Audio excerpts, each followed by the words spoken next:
And what's up, everybody? Welcome back to the channel. It is your boy Cheap Ludes, and it is time to talk about the market in NBA 2K22, my team.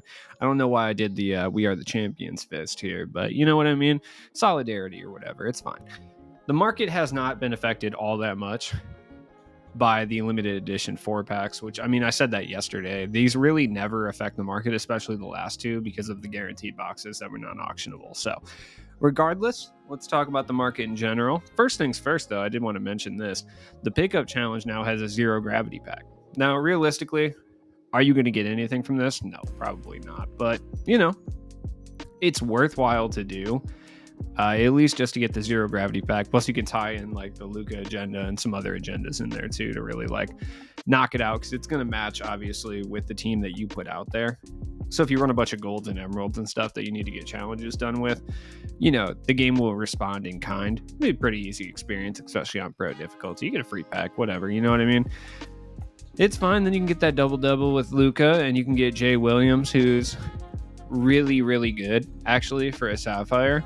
And he'll definitely be helpful for limited when we have to use the Central Division. That is for sure. Speaking of limited, before we even start talking about the limited edition 4 set, we do have a new limited parameter, Northwest Division. Very interesting. The Northwest Division entices includes the Nuggets, Timberwolves, Supersonics, and Thunder. It doesn't really matter. Portland Trailblazers and Utah Jazz. So the squad that I have put forth for limited is looking like this. I have to Evo my Rudy Fernandez, but other than that, you can only use one Amethyst, one Diamond, and one Pink Diamond. So my Pink Diamond, I'm running Michael Porter Jr. He's relatively cheap and relatively good. Straight away, my Amethyst is Jeff Green, because Jeff Green's my boy. Like, I just like this card a lot. Arvydas Sabonis is going to be the biggest difference maker here, which I'll go in and talk about him in a second, because he is expensive already, and this is not helping his price at all. But if you have this card, you pretty much already have at least partial, like, I was going to say upgrade, but like a partial advantage against your teammate. Chris Dunn is another card that I actually really, really like. He's essentially like a slightly more beefed up Marcus Smart. I think he's a little bit smaller. No, he's about the same size too. I believe that to be the case. Really good defender, not the greatest shooter in the world, but he can hold it down. He can attack the rim a little bit too.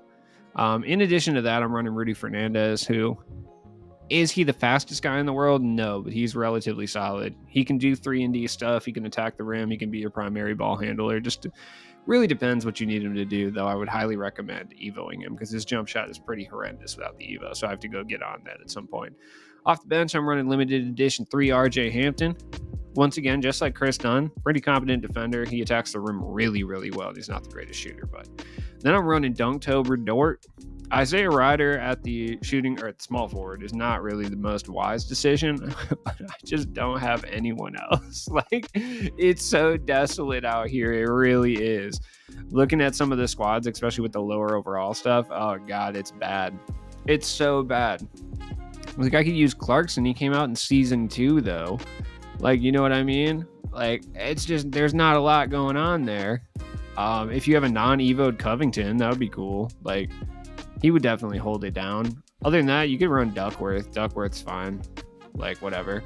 I'm running Mike Muscala over Duckworth, though, because that's my boy. You already know what it is. So, let's take a look at some of these cards and see which ones are going for a bit more MT. We'll start with Arvydas Sabonis. Yeah.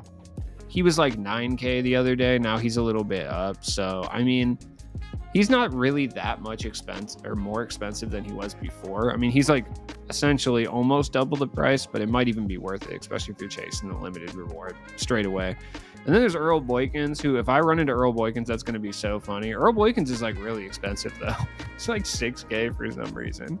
It makes seemingly no sense, but also I guess it makes all the sense. Kevin Duckworth is actually kind of expensive too. Every single card that you could use in limited right now is expensive. And the reason for that is just this division is probably the worst as far as like Ruby or below cards. Like, I'd be willing to bet even Rudy Fernandez is expensive. Yeah, he kind of is. He's not really that expensive though. But the Ruby or below cards are really, really bad for this here division, especially because there's not really that many Ruby or below cards coming out anymore. So that's not exactly helping things. I highly recommend picking up Chris Dunn because he's one of the cheaper options, and he's honestly just really good. So that's somebody I would look to pick up. Jarrett Culver is actually not a terrible option either, and he's kind of expensive, but I actually like this card a lot. I just like what I have going on right now. It's the only reason I'm not running him. You can run Anthony Simons too. Like Anthony Simons is pretty good, and he's cheap. I just don't think it's worth using like an amethyst slot on him personally. But if you want to make that decision, you can definitely do that. Jeff Green is a guy that I would recommend picking up though, because he plays the wing extremely well. And other people had the same idea as me, obviously, because he's like super expensive. Oh, he chilled out in price. Yeah, 4K for Jeff Green. Yeah, that's good. You could definitely get away with running that 100%. Isaiah Ryder, he's a sleeper hit. I promise he is. Like, he's not really that expensive. You can probably get one for 1,000 MT, and he can really get buckets, dude. Like, he can. He attacks the rim really well, too. Like, he's solid. There's not really too many other cards in here, but, like, I think the Alter Ego. Was it Alter Ego? No, it was Dunktober. Where's Dunktober at? Yeah. Dunktober Lou Dort. I'm running Lou Dort, though. Lou Dort and Poku. Like, you know what I mean? It's not the greatest strategy in the world, but they do get a lot better when you put them next to each other. Where was Poku at? I forgot what set he even came out in, honestly. Like, straight up, I don't remember. I have to go back and check because I truly do not remember what set he came in. Was he Flash? I think he was Flash. Yeah, he was. Okay, he was Flash 4. So, I mean, he's probably expensive as well. He's worth it, though. Like, Poku's a pretty big player, and, like, there's already kind of not really that many. Oh, my God. Yeah, I mean, he's like 10K. I mean, if you want to sell him, you can make some MT. Let's look at the set that came out today. I almost clicked on the fan favorites. Let's start with the limited edition. Let's start with all the big boys. Alonzo Mourning, this should really tell you how bad the pack odds are. If Alonzo Mourning is still 100K, not anything like against Alonzo Mourning, I'm glad to see that he actually has a card that's usable in 2K, because that's just like never the like case ever. Like, he never gets usable cards. Even earlier this year, his cards were like not great. But this card is actually really good. Like 6'10", he's a little bit too small to play the center, but you can definitely get away with it with the defensive badges that he has. He's just altogether really solid. Like, defensively, he's great, and then he has like gold blinders and gold sniper and hot zone hunter and stuff. Like, he's got badges you wouldn't expect him to have. Obviously, he does need some shooting badges for sure, but he can get away with what he's got. There's no question about it. And I believe he has like corner specialist and stuff too. So, like I said, you can definitely get away with running Alonzo Mourning, no question about it. Like, he has catch and shooting corner specialist. He plays the power forward actually really, really well. He's not obviously going to be running the point, but he can handle the ball with 86 ball handle. Like, that's no biggie, like straight up. And the defense is elite. You know that. So, still, he's way too expensive though. The fact that Damian Lillard is still this expensive is every indicator that you need that these packs are trash. Straight up. And Dame's good. He's one of the better offensive like point guards that you can get in the game, obviously. But is it really worth it when the level 40 reward is Josh Giddey? No, it's not. Don't buy him. Chris Bosh is a top tier power forward, but just like Blake Griffin before him, I just don't think it's worth it because they're just going to like outclass him in like 2 weeks, realistically. Like, tell me I'm wrong. In 3 weeks, tell me if Bosh is still a top tier power forward. I guarantee he won't be. I guarantee he won't be within 2 weeks.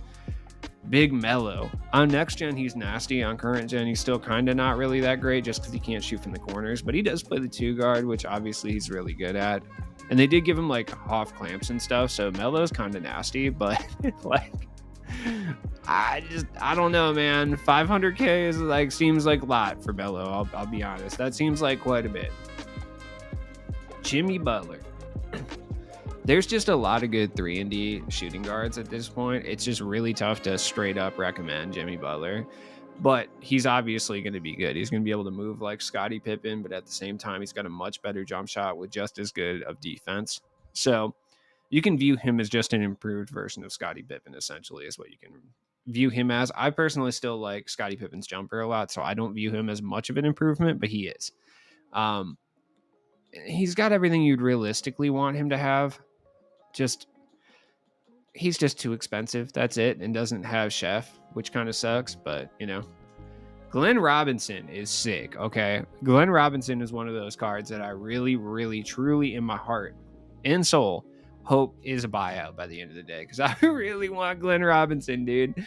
Like, jump shot 29, I think it's base 29. Yeah, it doesn't matter. It's the same shit. Doesn't matter. Glenn Robinson is nice. Anybody who used his pink diamond at the beginning of the year, he was like one of the best cards in the game at the start of the year. The only draft reward besides Rip Hamilton for like a week that was like usable and top tier. You know what I mean? Glenn Robinson, I'm going to use him just for nostalgia purposes, but I'm definitely paying 100K for Glenn Robinson. He's actually looks really good. You know, I'm going to wait. I'm going to hope and pray that he hits the buyout market this weekend, which I think he will. If Glenn Rice is a buyout, I would assume Glenn Robinson would also be one. But Glenn Rice dropped a lot heavier from packs than G-Rob did. Then we got Paul Horizon. Look, ignore the fact that he looked like he stared into the Ark of the Covenant. That's besides the point. Don't even think about that. Truly. Look at this man, dude. Man looks like he smoked 100x salvia, dude, in the parking lot of a laser tag arena. Paul Horizon, dude. He's probably the best budget point guard you buy, though. Like, objectively speaking. Great defense, 6'4" is just big enough to kind of hold it down. Circus 3 is limitless, chef. Like, he's really, really good. I'm going to do a 5-minute gameplay of him just to kind of put him out there because there's not much that he really needs. He's kind of objectively fire from the rip. Like, there's not much. Like, brick wall and, like, rim protector and stuff, but realistically, on current gen, you don't necessarily need that stuff. He, like, doesn't have a set shooter for some reason, so, I mean, I guess you can give it to him. The only thing he really, really, truly needs that would be, like, affordable would be floor general. He needs floor general. That's, like, his one big downfall, in my opinion. All right, then we got Rudy Gobert. I mean, it's Rudy Gobert. He's pretty bad. Like, in the purposes of this game, like, if you want a better Rudy Gobert card to go do the Rudy Gobert rebound challenge or whatever, like, go right ahead. Go pick up this Rudy, but that's the only reason I would pick him up. Billy Owens is pretty good. He needs some badges. But he's huge, 6'8". Like, he's got catch and shoot, corner specialist, pickpocket clamps. He plays lockdown defense.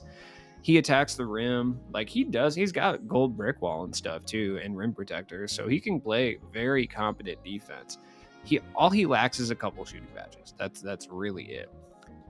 I think he lacks more than that. He lacks like hyperdrive and stuff too, but whatever. You know, I'm not the biggest proponent of like hyperdrive and quick chain. Yes, it helps, but unless you're a dribble god, it's really not the most necessary thing in the world, especially for a 2-guard. Like, for me, my 2-guard usually ends up being a 3-and-D cone unless it's Scottie Pippen anyway, so it doesn't really matter. Blinders, limitless spot up, and chef he does not have. He also doesn't have like clutch shooter, dead eye, green machine, so there's actually a lot more badge wise that he needs. But if you're willing to make the upgrades, Billy Owens could be a sneaky, like, incredibly good 2-guard to hold your team down for a little while, you know? Other than that, Vernon Maxwell, I forgot about him, to be honest. Forgot he existed. I was so high on that card for a little bit. James Posey, big shot James. I mean, there's absolutely no point to really pick this card up. James Posey kind of sucks anyway. If you're trying to recreate the 08 Celtics, sure, why not? Pick him up. Do as you please. I just don't even think he makes my all-time Celtics roster, which is, I mean, accurate, but I wish he kind of did. James Posey's all right. Jalen Johnson. The Hawks, we've just gotten so many wing players for the Hawks that I can't even recommend picking him up for like an all-time Hawks team. There's just so many. But that being said, he's actually pretty good. He's got Michael Jordan's release, which is really, really solid. He lacks pretty much every shooting badge that you would need to get him, but defensively, he's fantastic. He's a pure defense guy. He can turn into a 3-and-D guy. He just requires some badge upgrades, which is not the biggest deal in the world. And he can actually move pretty well too. Like, this card is surprisingly good. I haven't heard anyone talk about him, but he's actually decent. Little bit on the slower side with 88 speed, but he's also 6'8" with a 7-foot wingspan, so it kind of makes up for it. He's got Harden's behind the back. I think if he had Scottie Pippen's behind the back, I think I would favor him a little bit more, to be honest, but he does not, and that is unfortunate. I do like him though. I really do. No cards are going to be affected price-wise in relation to this drop. I just feel like maybe some power forwards drop off a little bit due to Chris Bosh and Alonso Mourning, but for the most part, I just really don't think any cards drop off. Like Tim Duncan might drop off in price. I take that back. Tim Duncan has actually raised up in price. A small amount. Still, he has raised up in price. Dwayne Wade's back up in price. Yeah, I really don't think any card, like any single card, dropped in price due to this set, which is crazy. I mean, I can't remember the last set specifically where cards did not even raise, or did not even lower, but actually straight up raised in price pretty much across the board due to a set. So it's actually kind of impressive, to be honest. Like, I mean, I'll be honest, I'm shocked about it, but it is what it is, I suppose. Jaylen Brown's still really good, by the way, if you're looking for a cheap shooting guard.